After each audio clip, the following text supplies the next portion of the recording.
Merci beaucoup, ma sœur. Avant de répondre à votre question, je voudrais au moins vous informer que vous êtes à Kin Sud-Ouest. C'est ça notre district. Kin Sud-Ouest, c'est un champ d'activité d'apôtre Wingi et secondé par l'évêque Zaki Mwena. C'est là où nous sommes. Moi, je suis l'ancien des districts. Bien entendu, je ne suis pas de ce district de Lipen. Je viens des districts de Malueka et je fus l'ancien coordonnateur de la jeunesse de Kin Sud-Ouest. Et nous avons laissé cette tâche aux jeunes, car l'avenir appartient aux jeunes. Voilà, concernant ta question, la vision de l'Église, cette Église veut que tous les enfants de Dieu soient à l'aise, remplis du Saint-Esprit, et que ces enfants de Dieu soient unis et attendent le retour du Seigneur. Mais la mission de l'Église, c'est de faire quoi? Jésus a dit en Matthieu, allez, faites de toutes les nations mes disciples. C'est ça la grande mission de l'Église néo-apostolique.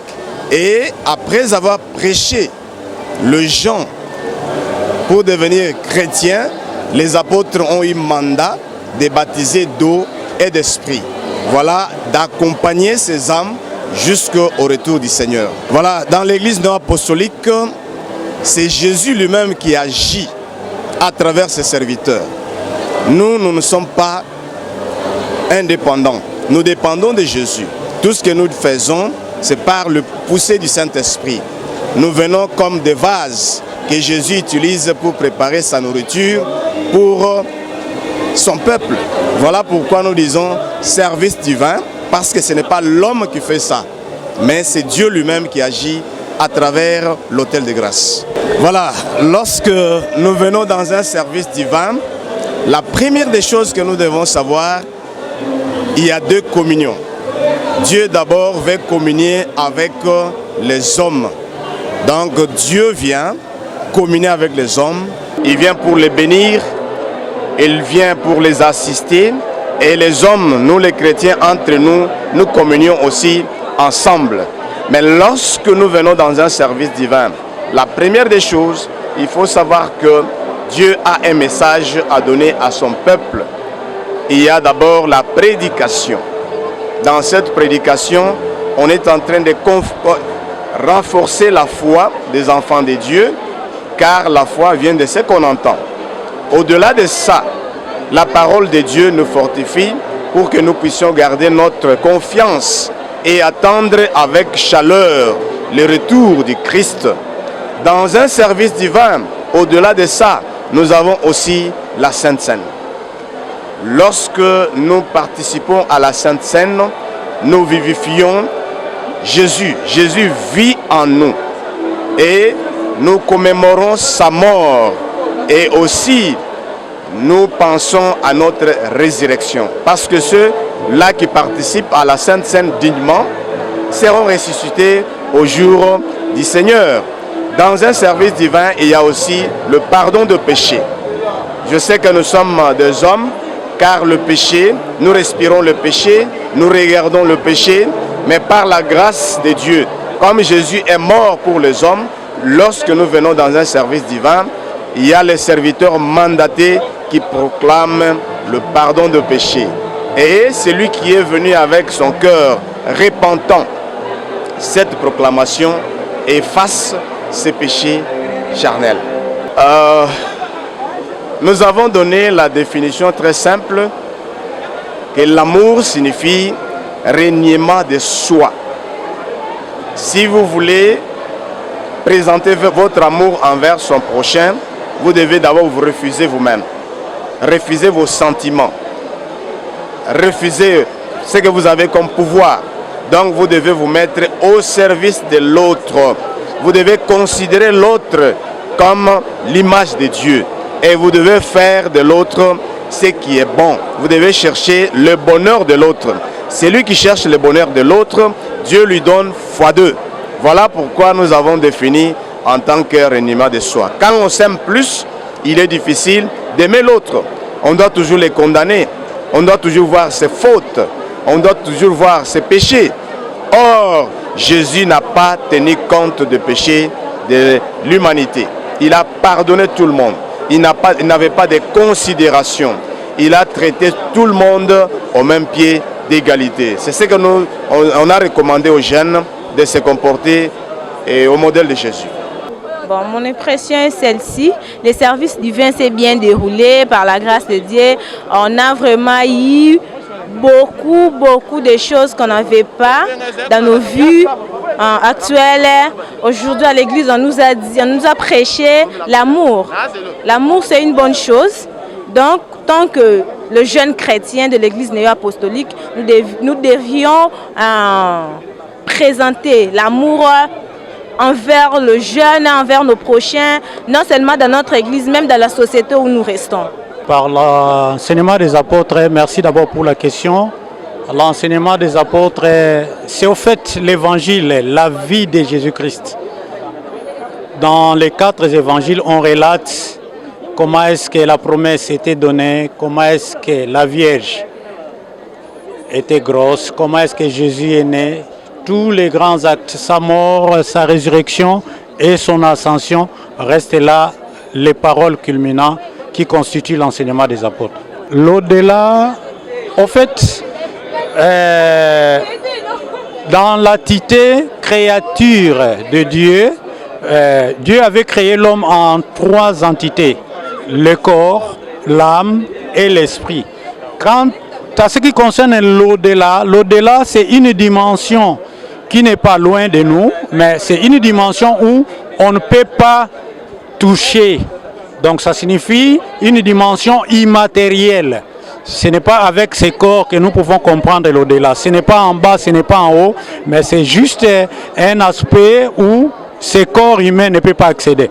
Effectivement, au fait, dans le livre de Luc, chapitre 20, verset 38, Jésus a fait une discussion avec les amis, mais il leur avait dit que le Dieu n'est pas un Dieu de mort, il est un Dieu de vivants.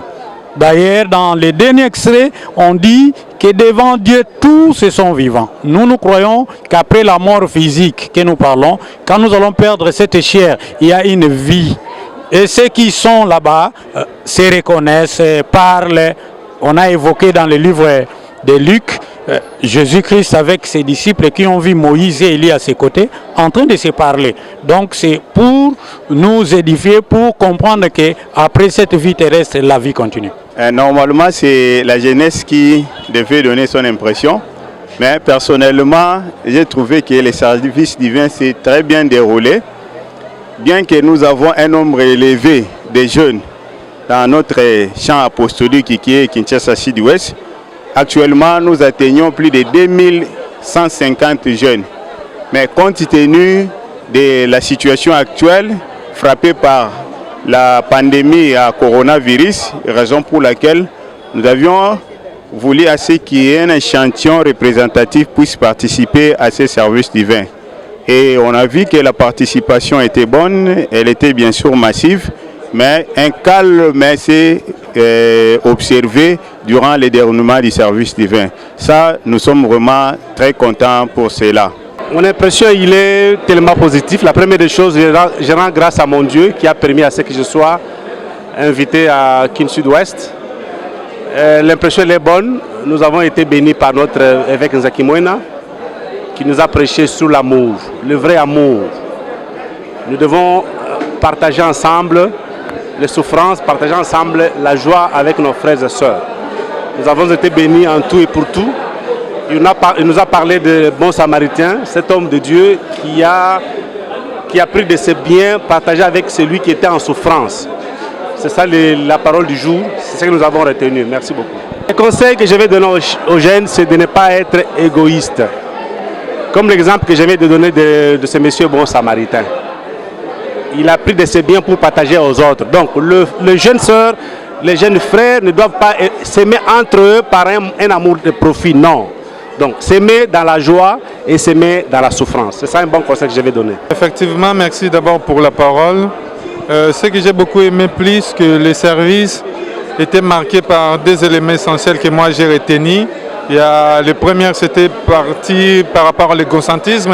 L'égocentrisme, c'est un terme très sensible qui veut ramener tout en soi. C'est une maladie sur le plan physique, mais aussi si vous ramenez ça sur le plan spirituel, c'est un danger pour un enfant de Dieu. Ici, le serviteur a voulu nous faire remarquer que nous devons voir l'amour, un champ libre avec tout le monde. Il ne faut pas avoir l'esprit de concentrisme spirituel. Donc, être ouvert pour avoir aussi une pensée pièce à ceux qui nous ont précédés dans l'au-delà. Mais aussi, les serviteurs a martelé sur l'amour, les prochains. Il ne faut pas seulement rester que je t'aime, j'ai l'amour envers vous, mais cet amour-là doit se remarquer par les actes, comme Jésus l'a dit en Marc 10, 45, je ne suis pas venu se servir, mais pour servir. Donc, on doit se sacrifier, approuver notre amour avec tout le monde, sans distinction, sans tribu, et ça va être bénéfique pour les enfants de Dieu qui se préparent pour la venue de notre Rédempteur Seigneur Jésus. Ouais, pour enlever cet esprit d'égocentrisme dans notre foi néo-apostolique, il y a des éléments qu'on nous a mis par rapport à un document servir et diriger. D'abord, vous devez être baptisé d'eau et d'esprit, le Saint-Esprit, mais aussi avoir la chance de participer à la communion, manger le corps du Seigneur Jésus, et là nous nous souvenons à sa mort, mais aussi suivre l'enseignement. Et quand un enfant de Dieu est rempli de tous ces instruments, il va partager l'amour avec tout le monde, il va enlever cet esprit-là. Parce que si nous voulons se conformer en Jésus, nous devons nous débarrasser, comme ça a été martelé à l'autel de grâce, que vous devez tout laisser et suivre Jésus. Donc quelqu'un qui veut suivre Jésus doit avoir d'abord l'amour, doit avoir l'esprit de sacrifice, mais aussi doit se comporter comme un bon samaritain. Et en ce moment-là, quand vous vous mettez dans la peau d'un bon samaritain, l'esprit de concentrisme va aller de soi-même. Comme dit en Romains 8, 28, c'est par les soupirs inexprimables que le Saint-Esprit intercède auprès du Père pour nous. Donc vous allez vous livrer et le Saint-Esprit va entrer en vous pour que le Seigneur vous donne tout le meilleur de vous-même. Mais en tout cas pour moi, du moins pour aujourd'hui, le message clé c'est ceci. On nous a appris à travers la lecture biblique que nous devons avoir l'amour du prochain. L'amour du prochain signifie que quand tu vois l'autre est dans des problèmes, des difficultés, tu dois l'assister. Tu dois montrer l'amour envers cette personne, pas dire par des paroles que nous t'aimons, nous pensons à toi, nous prions pour toi. Mais il faut que la personne puisse sentir réellement que, par des actes, puisse sentir que vous l'aimez réellement. Par des actes, ça signifie quoi? Vous allez voir la personne. Si vous avez quelque chose, vous pouvez toujours lui donner. Si vous avez un conseil, vous pouvez donner. C'est ça un peu l'amour en acte. On nous demande de faire l'amour dans les actions, dans les preuves, pas seulement en parole. Comme vous avez demandé par rapport à la jeunesse féminine, nous disons que nos jeunes sœurs doivent apprendre à s'accompagner, apprendre à aider les autres. Dans quel sens? Si tu aimes l'autre, tu ne voudras pas que les autres puissent être là en train de les calomnier. Au contraire, tu vas être là prête pour l'aider. Voilà, je vois que tu as peut-être tel problème. Voilà ma soeur, comment tu peux faire pour surmonter ceci ou cela. Au lieu de se mettre là en train de critiquer, en train de dire, de faire des mauvais projets sur les autres. Mais au contraire, l'amour, ça signifie que vous devez accompagner l'autre, vous devez donner les bons conseils. Si quelqu'un est sur le mauvais chemin, donnez les conseils, priez pour la personne pour qu'il puisse revenir sur le droit chemin. Parce qu'entre les jeunes filles, parfois, il y a certaines choses qu'on est censé maintenant, à partir de ce qu'on a appris aujourd'hui, nous devons chercher à bannir ça de notre vie, de chaque jour et de notre vie dans nos communautés. C'est un peu ça.